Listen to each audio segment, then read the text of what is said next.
Hello friends, my name is Bahroz and welcome to my channel where I share with you tips, tricks that I read, learn and apply in order to become my best version.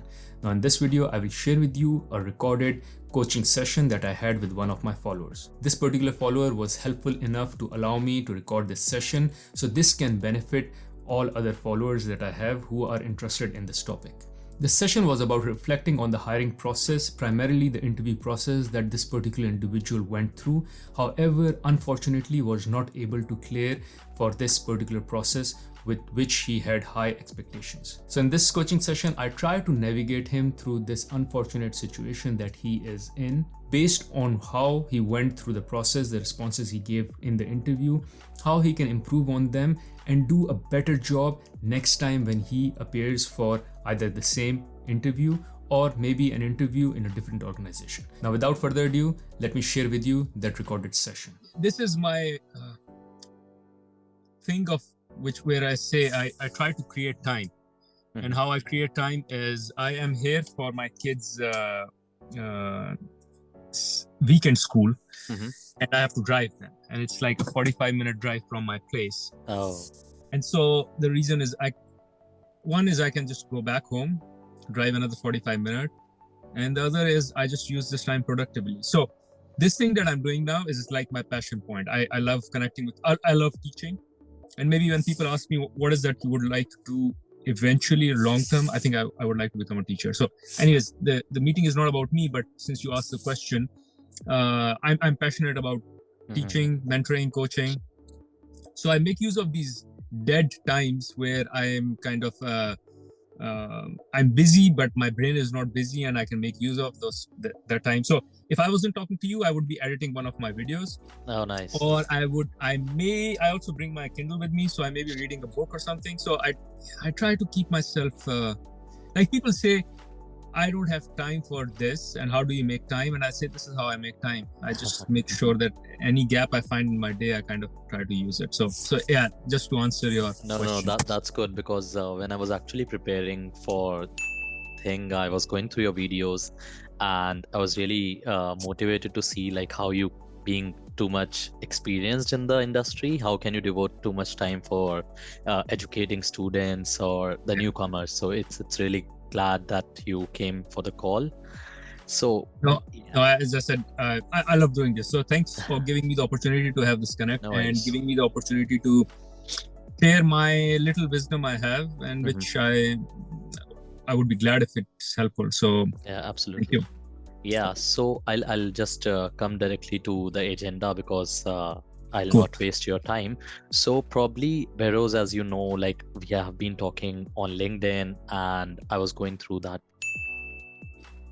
I gave my best, like I was preparing a lot about this interview because I was waiting to get into FMCG from a long time. When I was back in my school here in Canada, I came in 2021. So I was applying for an internship in but at that point of time I was not eligible because of my experience and my work hours.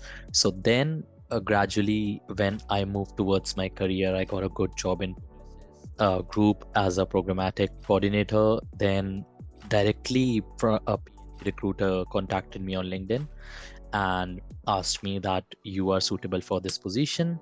So probably you can just apply for the same, and if it works, then we will be glad to have you in our team. So I just kept on preparing for that. First round, it was just technical skills, and also I gave that aptitude test, then English test, and then the technical round was with one of the brand person. So I cleared that. Then comes the 1 hour interview. So after that 1 hour interview, like the initial interview, there are two. So the first interview I gave it, and this is my habit, like after every interview, I usually ask about my feedback from the interviewer. That's nice. Yeah, so because I tell the same thing that there might be a situation or there might not be a situation in which we can meet after this call. So probably you can share that feedback so that I can prepare for my next interviews. Very smart. And yeah, so she gave me a good feedback. She told me that your answers were well articulated and it was to the point. I thought that being myself, I asked her, I felt that I did quantify it less as compared to the expectation, but she just cut me off at that point and she said, no, it was on the point.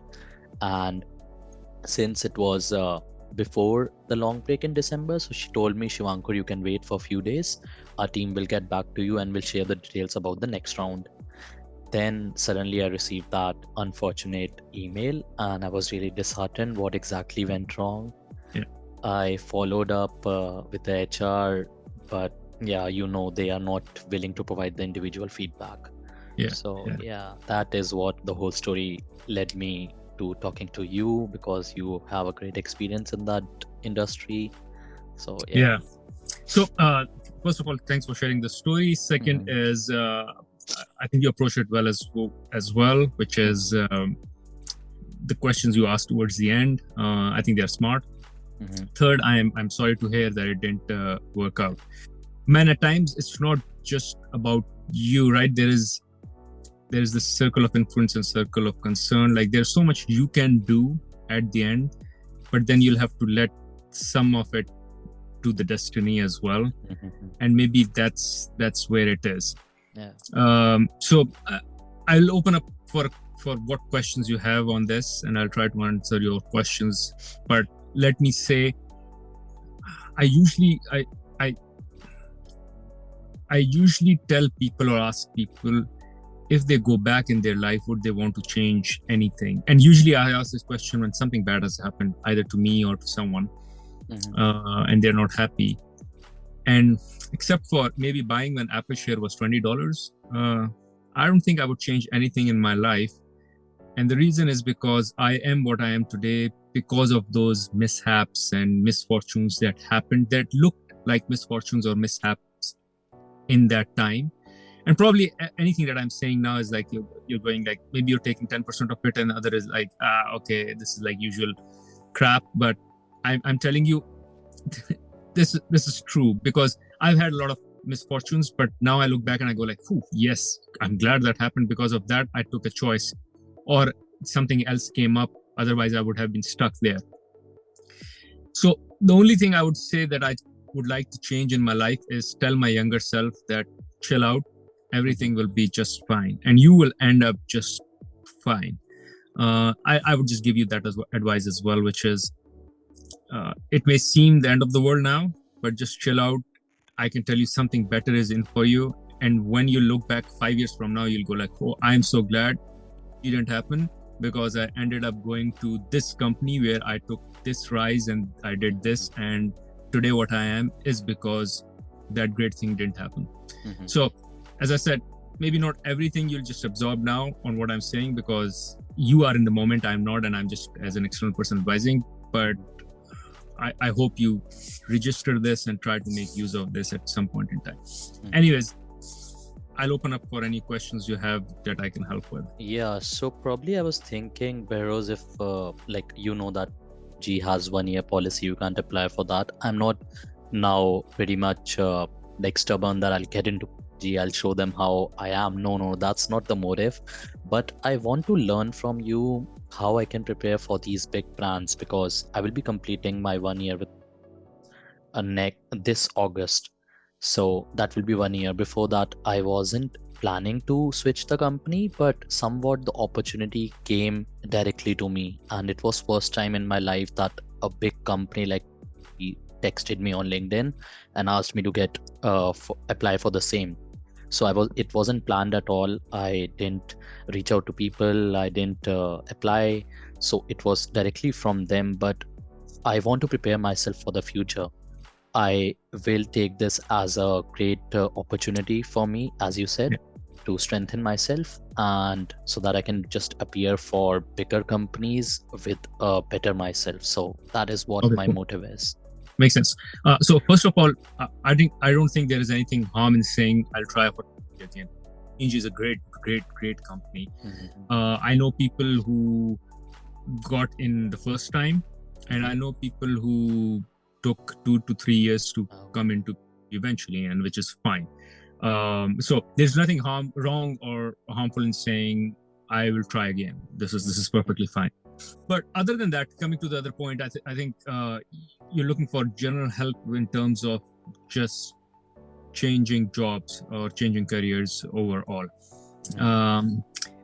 So one thing is how you get called for an interview. So there are two parts of it. One is getting called for the interview, and then one is acing the interview. Companies like are relatively easier when you have to get a call for the interview, because usually they come to your campus and things like that. So it's relatively easy. But in a company which won't come to your campus and you would just apply on LinkedIn or on their website and there are like 1,000 applications, there's a tough chance to getting into the interview. So on the getting the interview piece, I have a video on this on my channel. And again, I'm not saying this to sell the video, but I'm saying this because there might be things that because when I'm making a video, I put everything, I think about it, I write it, and then I say it. So when I'll say now, I may be missing some things, but it is about finding I think the video title is how fast to find job in Canada or something. But the idea is not just Canada job. You can find, using those tips, job anywhere. And the point is, what I try to say is make use of networking to get that job that you want. And how do you make use of networking is, the idea is you need to, and I explain it in the video as well, make a list of all your friends you have in the industry who are working. So I'll make a list of friend A, B, C, D. And so this is one column in Excel. Then in the second column, I'll put the name of the companies where they're working. And I'll put those names of the companies company they're working, or they previously worked, or they may know someone. So kind of three columns: working, may have worked, or may know someone. And then you just go on LinkedIn and put a notification for all those companies that whenever a job comes in that company, you will, from that list, you highlight the companies where you want to work, because there could be companies like, I don't know, banking. You don't want to go into banking. So even if you have a friend in banking, doesn't matter. But you highlight the companies where you want to work. And then you just kind of put a notification and let LinkedIn tell you there's an opening there. You call up that friend and say, hey man, there's an opening here. I think I'm suited. Can you please pass on my resume? So that is how you get your resume in and get called for the interview. This is all networking. I talk more about it in the video, so check it out. The second part is how to clear the interview and how to ace the interview. Now that's a full science in it on its own. But what I can tell you is, like, again, I have a couple of videos on it, but let me know if you have a specific question that I can answer, or if you want to, probably not, but maybe if you want to prepare and you have like a particular question or an answer prepared and you want to share with me and I can help you do it better when you're doing an interview, I can do that. So let me know how I can help on that angle. Okay, so like I'm right now in a dilemma. What exactly happened? Like you told me that it can be destiny, but was it a professional way of saying no to me so that I don't feel bad at the time of interview, or like how I can actually improve myself? Because I was eagerly waiting for my feedback, and I even sent LinkedIn requests to the recruiters or the person who interviewed me, but she didn't accept it. So I am still thinking, should I reach out to her from different, like searching about her email or should I tell you what my answer was so that you can just examine it? So yeah, we can take an example. So if you think that there is a particular example you want to share and just wet it out how good or how bad it is, we can do it, or how you can improve on it. Maybe that could be one way of doing it. And let's take one example that you have. With regards to what happened, there could be two things I can think of, or three things maybe. The first is, if you did anything which was against PVPs. I'm not saying you did, but I'm saying anyone who would fail, and even if they did remarkably good in the interview but they still failed, could be because they said something in the interview which was against principles and values, which is like a no-no. So even if you're like the best guy ever to be in the position of joining, and you say something against the values, you're out. Second is, and it may be the case you didn't say it in that interview where you got that feedback. Maybe that woman that lady was very happy with you. And this brings me to the second piece, which is maybe you did great in 2 interviews, and one interview was just bad. Okay. And that guy had more clout in the company, and he was senior, or maybe he was more outspoken. So when all 3 interviews meet, the two says, "Wow, what a guy! Aced it, love it," and the third guy says, "No, wait, he was a disaster, and it was so bad." And because he said that it's just because maybe you had a bad day and you just gave a wrong example or something like that. And since he has a lot of clout in the company and he's strong and outspoken, he will make sure that the others kind of eventually agree with him, because he's supposed to convince them that why he thinks that particular interviewee is a failure versus the other saying he's a success. So this could be the second thing. And third could be maybe you were good, but maybe you were not the best candidate, and there was just one other candidate who just rocked it. And that's primarily the more the destiny piece I'm talking about. Yeah. Even if you did your best, but on that day someone else just rocked it. So yeah. So anyways, I don't know if it was helpful. Yeah. No, it was helpful. I was thinking, rather than just trying to reach out to them, I don't think that there will be any kind of returns. No. I'll probably should focus on my future perspectives. Yeah. So yeah. Like if I imagine if it was you, what would you do? Would you just and you've taken like 100 interviews, right? Yeah, what would you do? Would you'll be just polite and say you were not a good fit, and that's it. Plus, they don't want to go into a situation where they kind of discuss this with you, and there is back and forth and all. So even if it was you would do the same. So I would tough pill to swallow. I would swallow the pill and just look into how I can do it better. But don't let it hurt your self-worth. Again, it doesn't mean that you are less worth. It's just that two things. One, prepare more next time, and second, leave some things to just destiny. Yeah. No, I am more disheartened. Like, I faced a lot of interviews during my co-op. I think like you know about how co-op is difficult to get. Yeah. So I faced a lot of rejections, but this time it was like my dream company coming directly to me, that can you apply for this role. So that was something very big for me, and I really look forward that these days come a lot. So yeah, that was only. I've been there, man. I've been there. I've had those instances. So yeah, it's it happens. Yeah. So I'll give you an example. Let's say I don't know exactly, but you will get to know what the question was.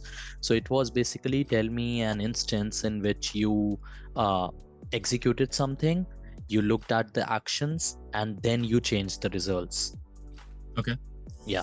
So I gave an example of my freelancing. When I moved to Canada, I was working for a cybersecurity brand that was situated in Montreal.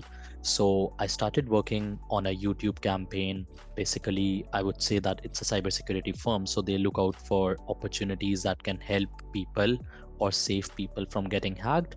So we were targeting businesses at that point of time, when the direct motive of the campaign was to expand reach and build awareness. Okay. Then I executed the campaign. It was a YouTube campaign. We executed it via Google Ads. We 2 to 3 weeks down the line, we analyzed the results.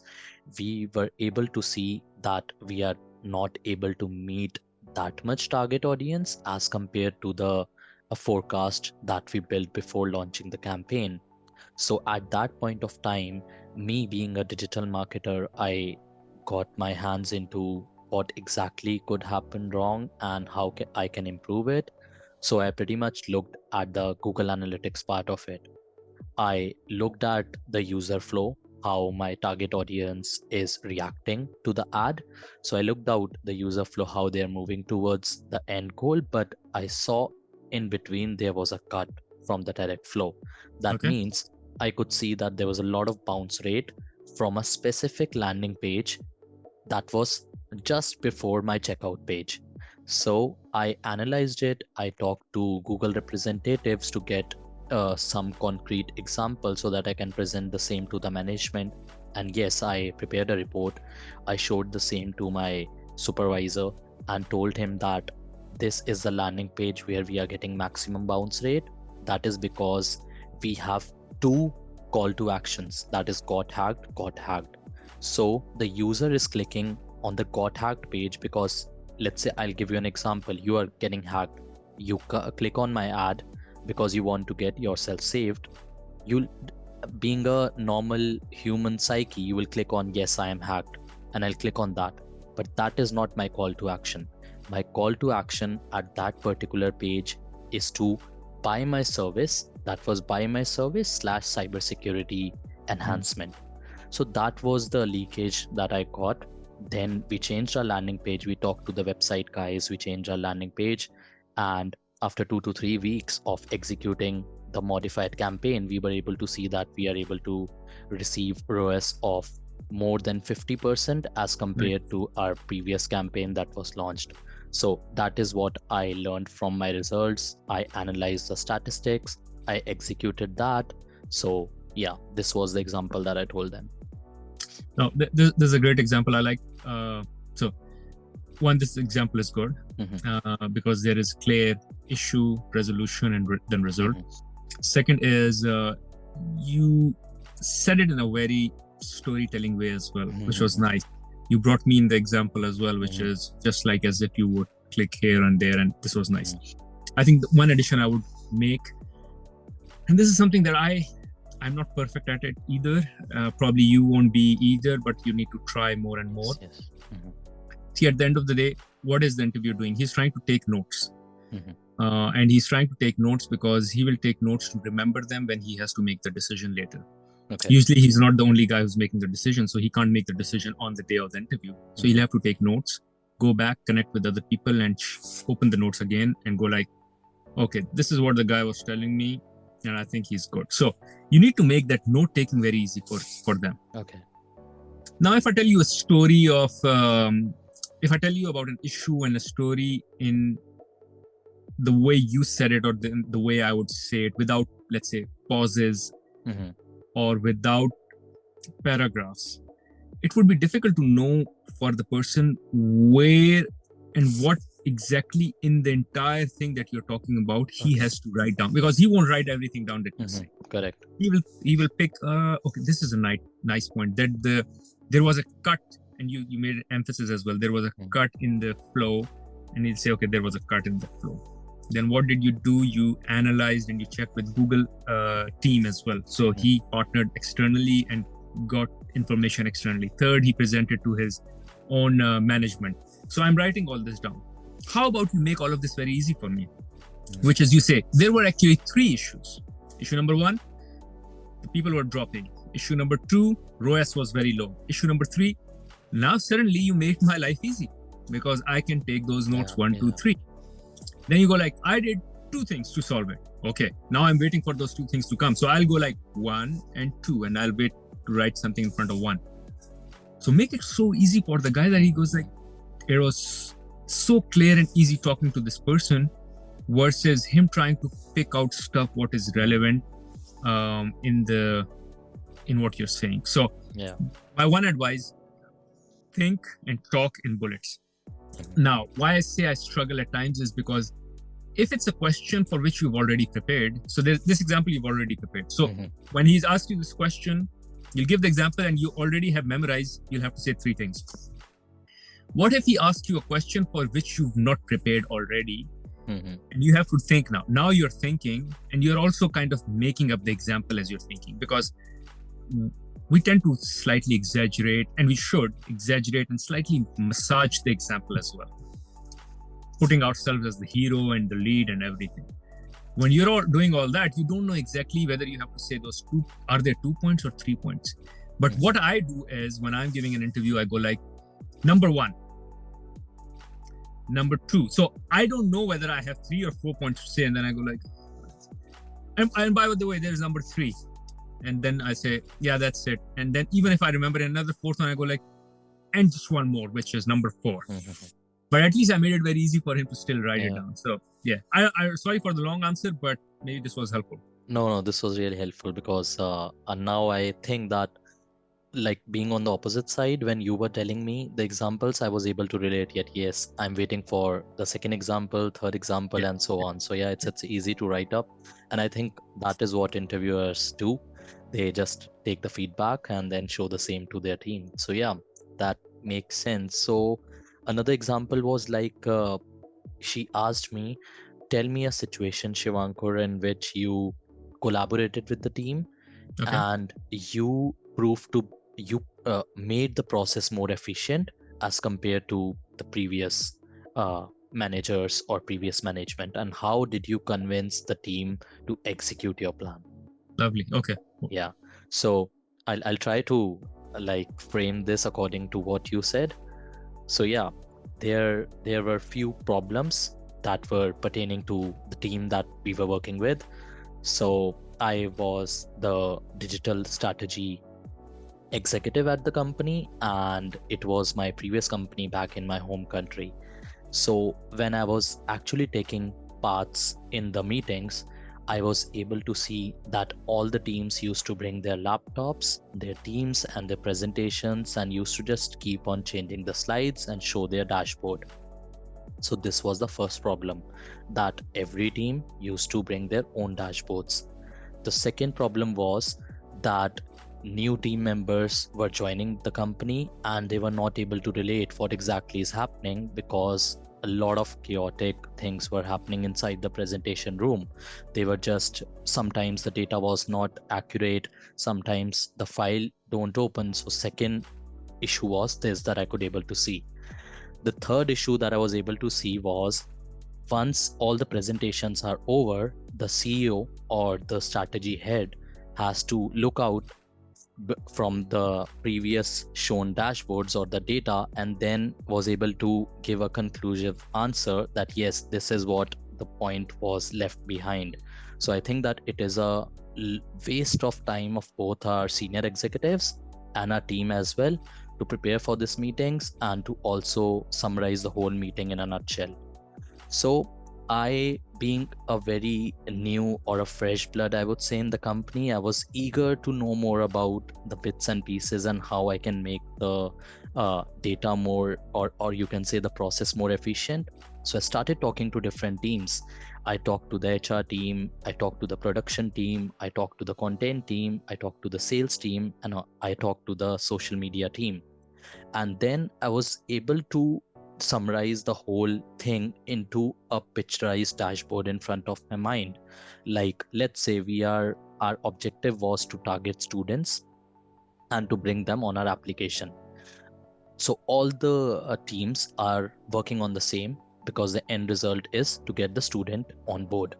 So I was able to see that there were 3 metrics that were very essential in order to show them on the dashboard. Let's say if you are an outsider, you need to see these 3 metrics and you'll be able to see, yeah, yes, I can see what exactly the company is doing.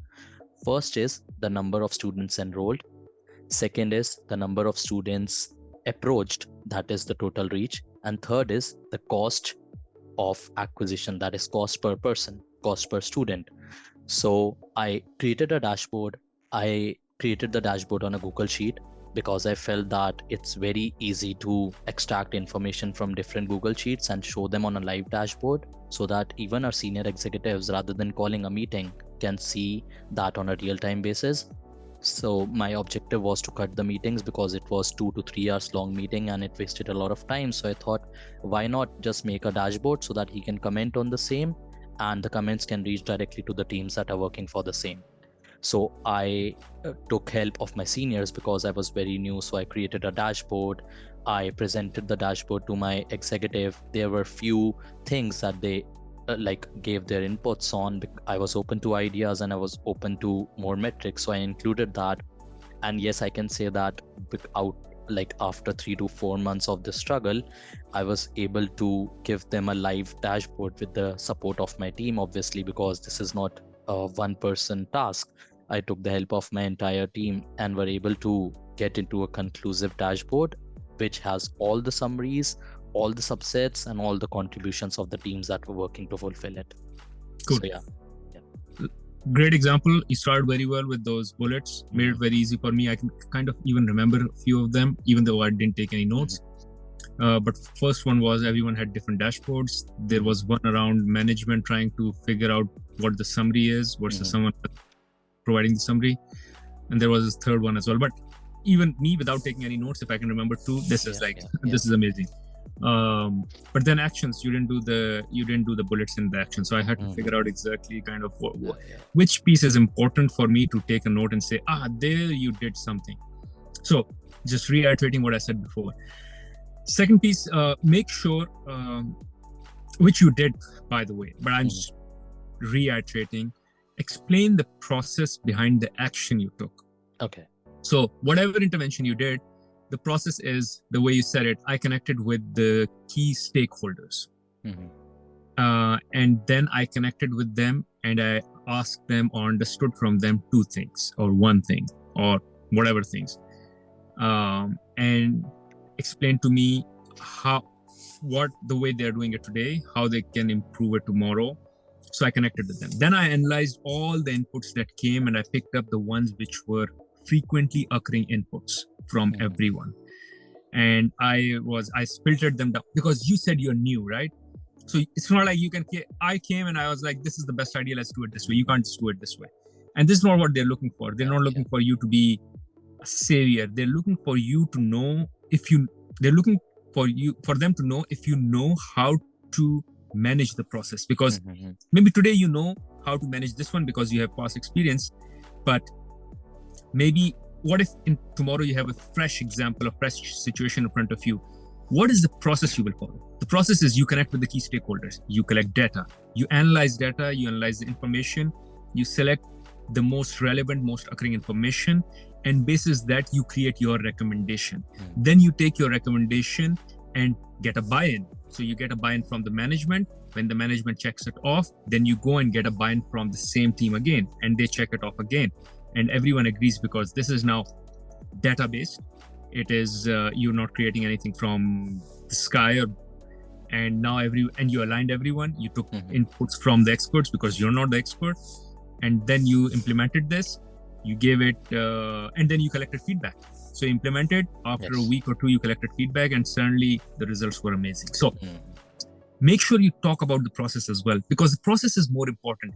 They want to take notes of getting input from stakeholder. They won't say that you saved the, frankly speaking, I'll say out of exaggeration, but the third part of the CAR model, CAR, is irrelevant. Because obviously at the end of the day, you'll say, I saved the day, right? So correct. There might be instances when people go like, oh, so what was the result? The result was 10% growth in the business. Go figure it out, whether it was 10%, 15% or 20%. No one knows. I'll make it up, right? Yes. But the hard part to make up is what you did or the process you followed. So that is the best or most important part. So make sure you cover it very precisely and explain each and every process. And this is where you start bringing in the peak performance parts as well, right? Where you go, I simplified, I collected data, I took inputs externally, internally, and also, Yes. So when I was preparing for the interview, we had that PDF that came, and plus your videos. So I was able to cover what exactly the values are that team emphasize a lot on. So I felt that one was absolutely teamwork. That was the reason I kept on emphasizing on the fact that yes, this is not an individual task. I took the team along with me, and as you said in your example. So I think picking these things from the data that we are provided before the interview can be a good help while preparing my answers for that. Am I right? Yep. 100%. So Bahroz, I think 2 examples are enough. So I now have taken down a lot of examples of, yes, I have to speak in bullets. I have to emphasize more on the process, how I led to that result, like what was a bridge in between, how I collaborated with both external and internal factors or the stakeholders that are associated. Plus my answer should be data rich so that it can make my answers more concrete and with you can say well quantified. So yes, I really appreciate your time that you devoted, and it was so nice that I have to make notes out of this call. I'm glad that you asked me to record it. I'll just make the notes and prepare for my upcoming interviews. No, so thank you. This is my passion. Like usually people go like, oh man, you're you must be busy, you have a career and you're doing this and that and you spare time for me. It should be valuable for people, which it is for you as well, but I really enjoy this. And I enjoy the teaching and the coaching and mentoring part. And I've made a lot of mistakes in my life to be able to give some wisdom, which may be applicable, may not be applicable, but it is what it is. But I enjoy this. So when people reach out to me and they say, I want to connect, I go like, yeah, let's connect. So thanks for giving me the opportunity. I think that completely makes sense. So now we are in touch. I'll just text you up if I have anything that just that is a urgent question, and I feel that only an expert like Bahroz can tell me. So yeah, I'll be glad to text you back. Thank you so much. One more thing. Yes. It's not about being an expert at times, right? So I usually say, when you are in a situation, it is. Let me take a step back. I read somewhere, and I say this a lot as well. Wisdom at one level is following your own advice, which is I read a lot, I write a lot, I make a lot of videos, and it seems I know kind of everything. But when stuff happens to me, it is very difficult to apply even my own advice. And even I go and talk to people. So it may seem that I'm like, for you, I'm the end guy, the guy where the buck ends. That's not the case. When I have troubles, when I have situation, I reach out to people. And I'm a big introvert. And I love the bravery people like you have. I wish I had this bravery when I was as young as you, where I could just cold call someone and say, would you have 5 minutes to spare? And maybe people say no, but I was like, I had so much ego of what if he says no, and my ego would be crushed. So I find it very brave for you to do it. And I've started doing it more and more. So the way you come to me, I am reaching out to other people as well for help. So this is how it should be, and this is how you should be doing. So yeah, like I can share you my personal example, like before like ending this call, so that it can also help you for your future videos that students like me are watching. So yeah, I was back, I was heading the placement cell of my college back in my Delhi University in India. And the only thing that I learned from the whole process was that you hesitate to reach out to the top management, because being a student, if I'm reaching out to people like CFO, director, group director, I'll feel that they will not reply me because I'm just a small runner. But listen to me, Bahroz, this is something that I'm telling from my heart. My maximum conversions on LinkedIn are from the top management. I talk to them. I got my job by talking to a group director. So he told me, Shivankur, people like you get scared that we are so intellectual and we'll just throw questions on you and we'll cut the crap and just do anything to you so that you get disappointed. But no, we are open to talking to people like you who are early in the industry, so that we can share our experiences that they don't face, and they can actually take it as a stepping stone for their future. And from that day till today, I always reach out to the top management and look out for their experiences, because first, they can share a lot of experiences. Second, if they like a person, they don't need a job opportunity. They just pass on the contact and we need this guy, and the job opportunities open up. So this is what I learned from my experience in placement cell and till now. So well said. 100% subscribe to it. And I'll just add one more thing to it, which is it's called the spotlight effect, which is like, you think you have a spotlight on top of you, and everyone is kind of and you need to impress everyone, and everyone is looking at you and they're thinking about you. The piece is that actually everyone has that spotlight on them. So when I come in this call, I'm thinking I need to do a good job. So when Shivankar goes back and he goes like, this was a valuable conversation, versus going back, oh, what a waste of time, man. This guy, he talks on his videos something else, and he's just talking something else. So I'm worried about that, right? So I have that spotlight on me, but you have a spotlight on you, because you kind of also have to say stuff which I go like, I like this guy, I will make him part of my network. And we both are, so the point I'm trying to make is we both are in our own heads. And we usually think, when you are approaching me, you think like, oh, for Bahroz, he's a big guy, I need to impress him. It's the same case, I need to impress you as well, and I'm trying to impress you as well. So maybe I'm saying it in a way which is very not No, it's good. I'm getting nice, it. but you get the point, right? Yes. So, and that's the approach I started to take as well when I sit in big meetings or interviews or any of the forum, which is, yeah, I have a spotlight on me, but the other guys in the meeting are also thinking how they can say something, even if they're senior and smart, to continue to maintain their image of being smart, which is even harder. I'm just new in the meeting. I just need to say something little which makes me smart. But this guy was already smart. Like, for you're coming to me because you think I know. But so that is even a bigger challenge for me. You already think I know. So I really have to live up to that. Yeah. And anyways, I think we get the point. But these are things which I think I learned late. And I envy people like you who can just, who know this right from the bat. No, but I still feel that when I talk to people like who are senior to me, they say that still, Shivanko, just chill out. You are just 24. I feel that no, I am 24 and I still feel that I have a lot to achieve. And I'm always curious. When I talk to you, I take my points and now I'll start working on that aspect. So yeah, this is something that I need to focus on, like updating my skills every time, talking to people, and also like sharing the same with peers that are just coming to Canada, like, or were just like me when I came to Canada. If you, like, people like you will not help, everyone will be in a dilemma what exactly to do and how the career looks like. So there is no give and take, but I feel that if you just give and keep on giving, soon you'll have everything. So yeah, thank you so much. I'll just like end this how it goes. And yeah, so all the best for for your career as well, because yeah, you're still, and all the best for your business, and I'll be in touch with you. So yeah, let's stay in touch, and best of luck, man. It was Thank lovely you so chatting with you. You really made my day, so thank you. Sure.